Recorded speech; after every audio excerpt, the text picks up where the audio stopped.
Let's take it back. How did you get into songwriting? So, yeah, I mean, like a lot of people, I had been a poet. I was a published poet in college, Awesome. and then just got away from it. I was always a creative person. I was a photojournalist for a long time, so I was creative behind the camera. I wasn't writing too much. I was writing a little bit, but not songs. And I always kind of had an interest. You know, I had read up on songwriting and I was aware of it, and I just hadn't ever really attempted it.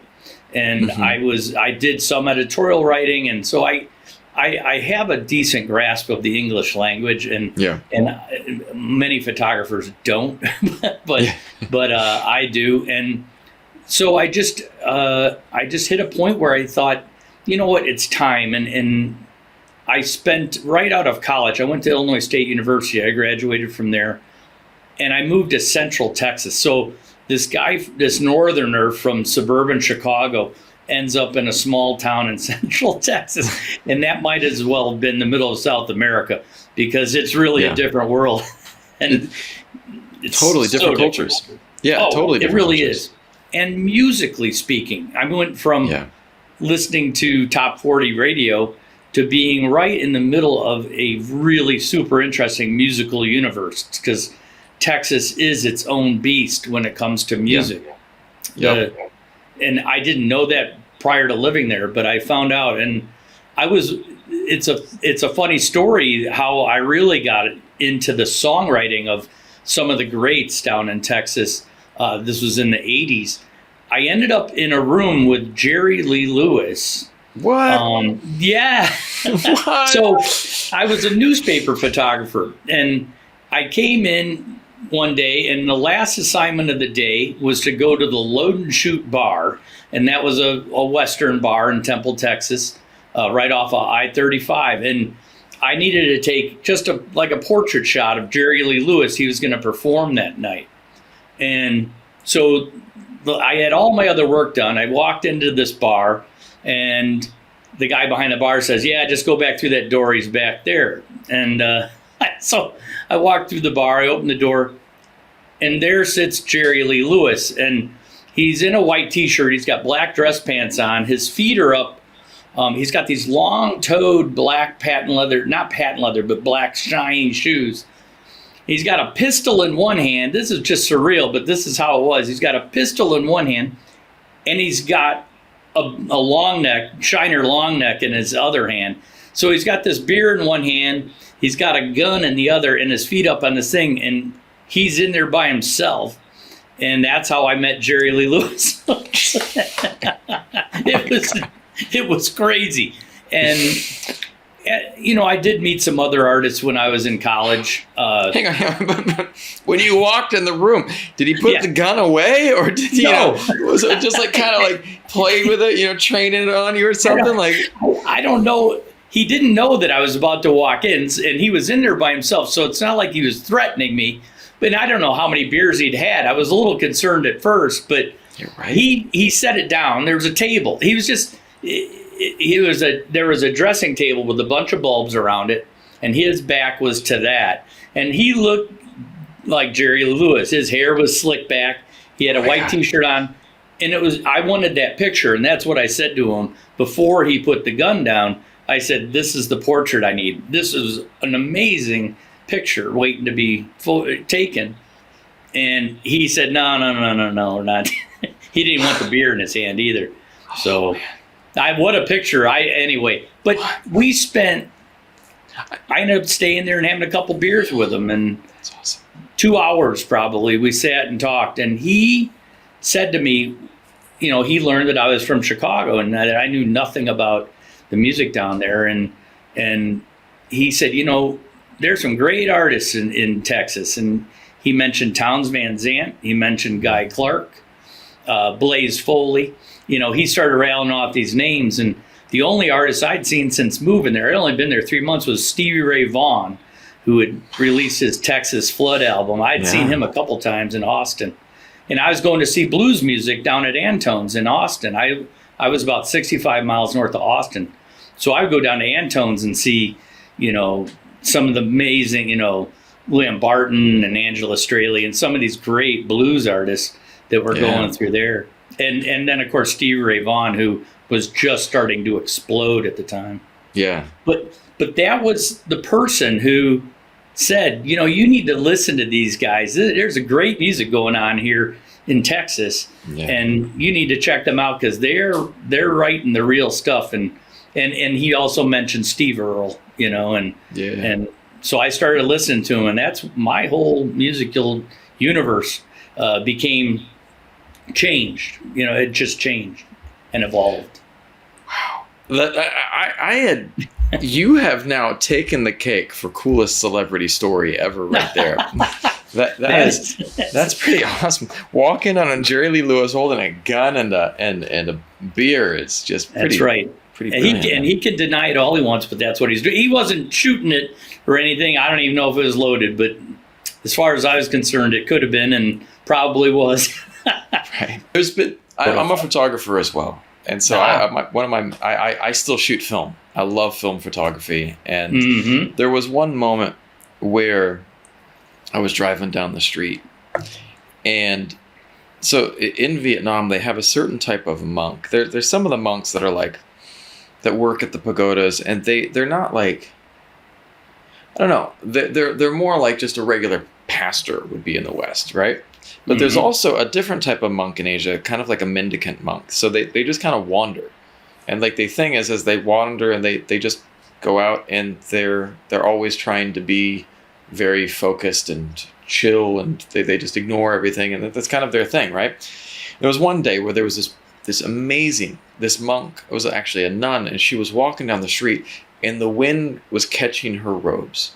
And so it was just like her robes were dancing, and I was like, and it was just, and she was backlit, and so the different color robes were highlighted by the sun behind her. And I was just like, and I had my camera, and I pull over, and I'm just like, go, and I was just trying to get focused, and then she's like, no photos, and I was just like, yep, that moment's gone. Yep. Totally understand. It was the perfect but you moment. Remember that moment. I mean, I think that's what's cool is it's not lost. It just didn't get to be shared visually, and and it's neat how we capture these moments inside of us, and then they come out. And that's where songwriting is such a beautiful thing. That's what I was just gonna say. Like, you look at mankind's history, and you look at how early cave paintings were an attempt to capture what people had seen, and it didn't in any way come close. So we created writing, and it was, I think, hands down the greatest invention of mankind is our ability to chronicle stories and to create in the written word, and the reality is that all of those early tales, like the Iliad or the Odyssey, these were songs. These ancient stories were actually told through song, and storytelling through song was where essentially music came from. It was, but from the oldest times, storytelling. And like you said, I can never tell people I can't show people that moment, but I can write about it. Right. I can write a story about it, and so that's the beauty. Now. How do you go about finding your inspiration for music? Great question, Sean. So my inspiration 90% of the time comes from the Mississippi River, oddly enough. That's awesome. I'm only a couple miles away, and I have a main spot that I go along the river where I do a lot of my writing. And it's the sounds, the smells, the sights, the eagles soaring overhead and screeching, it's whatever. But for me, that location and that experience kind of clears my head of the busy things that keep us from, the distractions that keep us from creating. And I think it's so important to eliminate the distractions, the cell phone, everything that's around us, television and everything that keeps us from being creative. I think you have to find a place, whether it's along a river or in a room in your house that's sequestered from all these other things that try to invade our time, and then start, let your mind create. And so for me, I go along the river, and some days, you'll hear people use the term writer's block, which I don't believe exists. I think you either write or you don't. If you're not at a time where you feel creative and you're expressing your emotions and you're writing good songs, then you just need to stop and go do something else and then come back to it. But I will get out of the car and walk the riverbank. I have a stretch of about 60, 70 yard stretch of riverbank. That's the part that I walk. And I will look for items and objects that the river spits out. Oh, I love that. The river, like the ocean, it rises and falls. Yeah. And there's current. And so things come out of the river that have been in there for hundreds of years, thousands of years, will all of a sudden be left the next time the river recedes. Yeah. And the if it's, whether it's a flood or just, if we have a rainstorm up in Dubuque, Iowa, or up in Wisconsin, our river will go up, and then it slowly goes back down. And every time that happens, and I walk that riverbank, I find different stones. I find pottery shards. I find fish heads. I find everything. And I will select something along that stretch and bring it back to the car, and then I'll write about it. And it's a form of object writing, but it's quite literally object writing, and I'll write and I don't time myself, there's no, we'll write for 10 minutes. Yeah, just write, You hit onto something that's powerful to me, and we got to talk about this after the podcast, because this is something that you hit on, something that just popped into my head, right? I remember the other day my daughter was looking at the ring I wore, right? And she's like, "Daddy, you always wear that ring, right?" And I was like, "Yeah, this is my wedding ring. This is the ring that shows your mommy and I are committed to each other and spending our lives together." And she's like, "Do you ever take it off?" And I say, "Never. I don't take it off." When I was a little kid, I remember after my grandparents passed, my mom and dad had their wedding bands set aside. And I thought about it then, and it was just two pretty rings. But thinking about it now, it makes me so, so, so sad. Yeah. And that was a song that I was like, I wanted to write about that. That was something that's I really want to die. I want to write that song. I don't know what that song will be, but I think it's along the lines of, did you see the movie Old Henry yet? No, I've not. Oh, you have to. I'm writing it down right now. It's really Old good. Henry? Old Henry. After you watch it, but I won't give the story away by saying there is an older character whose life his son didn't understand, who has a history that the son doesn't comprehend. Not giving away the plot. Once you watch it, you'll go, yeah. But the idea of that ring or some other item that seems like nothing to us, to someone else has a story. So that pottery shard is just a shard of pottery, but that might have been the plate that held, a first meal. That might have been the plate that, was broken in anger when someone was found out someone else was cheating. That might have been the plate that was used to defend themselves as someone was, getting assaulted, and they cut someone with it. It could be a murder weapon. You just, right. There are all these things that could be, and you don't know. And so even something like a shard of pottery becomes this bigger thing. Yeah, and that's exactly it, Sean. And you touched on it. These inanimate objects are a moment of time. Yep. Yes, but they're also many moments of time. Yes. And they have a life in and of themselves. These items have, like the rings, they have a story inside them that it contains emotion, that you're telling that story is cathartic, and it helps you even years later, helps you make sense of these two rings that are sitting there instead of being on the hands or whatever. Why in the story behind it. And you write a song about it, and other people then associate their memories with the story you're telling, and we've done our job, right? Yep. So that's what you're ultimately looking to do, is to find something, even an item that could be a pottery shard or a stone, and sometimes the story that's within that item becomes the conduit to tell a story of something else that was inside your memory bank. Yeah.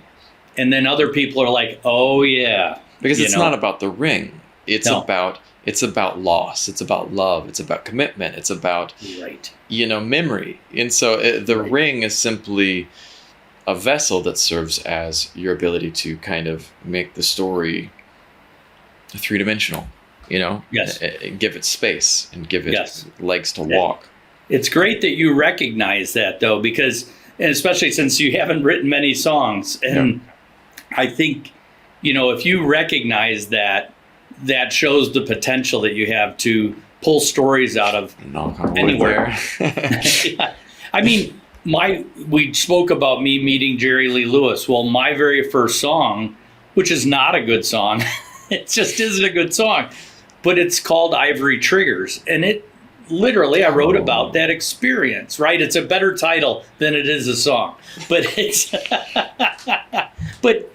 but that's where that comes from, because my day ended with going back to this bar and seeing this man who I'd spent 2 hours with earlier, who I watched drinking and I drank a couple beers with, and then him and the gun. And, so I'm looking at the stage and I'm seeing this, this artist who I've known most of my life. I didn't know him, but I mean, we've all heard Great Balls of Fire, 100 times.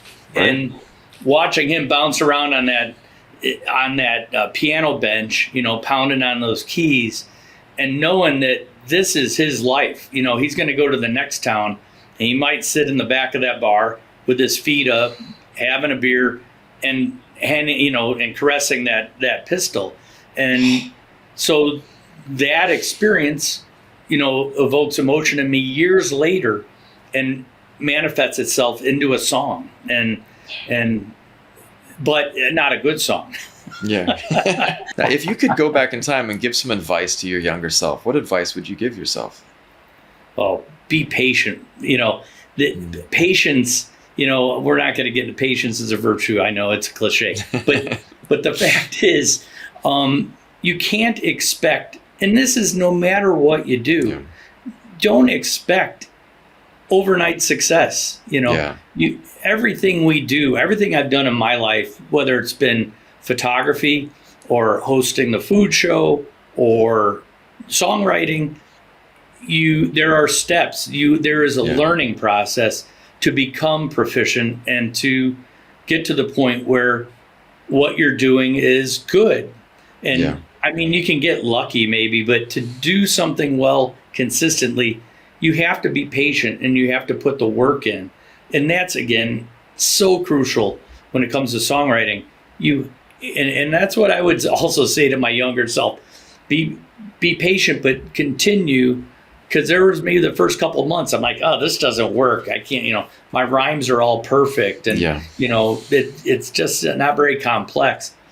And then I kind of took a step back and I realized I need to spend more time in workshops. I need to be talking to more songwriters. I need to educate myself on the process and put myself in with some artists and some pro writers to see how they execute their daily process. Yeah. And that's when things started making sense for me, when I stepped back and kind of absorbed the knowledge that it takes to become good and then start practicing. I write every day. I write something every day without fail. You have to. That's the only way you get better. It's even if you're a golfer, right?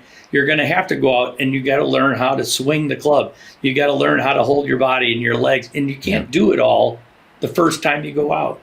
No. You got to get those 10,000 hours in. You do, no matter what it is. And the beauty of it is, you will see it pay off. And, the song that I wrote that was recognized by American Songwriter, I had only been writing songs a year and a half. And that song was the only one I'd ever entered into any kind of competition. So that told me that the work that I'm putting in, taking this time and writing is starting to pay off. I love that, man.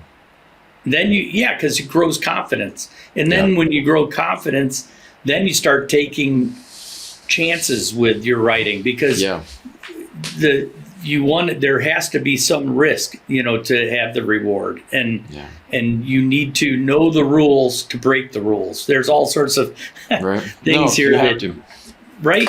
It's so true. If you don't know how it's played, if you don't know the structure stuff, you got to figure out how to get beyond it by knowing it. Right. And then you get down to what we were just talking about. That frees yourself up. Once you learn the process and you find your own style. I mean, Sean Trace is going to have his own style. Chuck Thomas has his own style. Right. We're not here to copy everybody else. We're here to be individuals in what we produce, whether it's film, whether it's a song.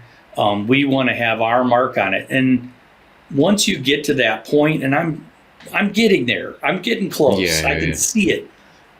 Then you can start spending way more time with the emotional part of the process. Once the nuts and bolts are making sense, then you spend more time.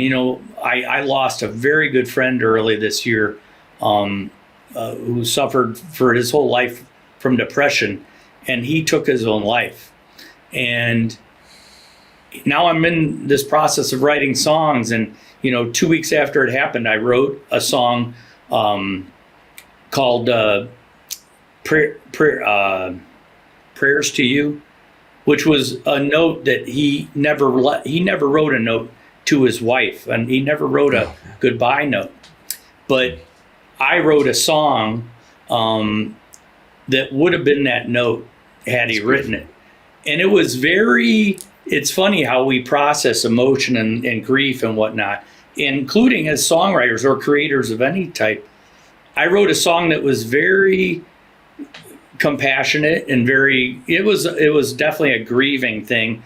I felt sorry for him and whatnot. But tell you what, 6 months later, and I never shared that song. It's too personal. I've never shared that song. But then I started working on a song called Walk Into the Water. And it's a song that I will share probably next month. And it is about the same situation. But I'm in a different emotional place 6 months later. And the song's a little angry. And the song is thinking about the people left behind in a situation like this. And it's interesting. So that's how I'm processing it, is to tell that story from a different emotion, because I'm in a different emotional place. And it's your experience. And it's like, absolutely. It's honest. And that's what's beautiful there. Yeah.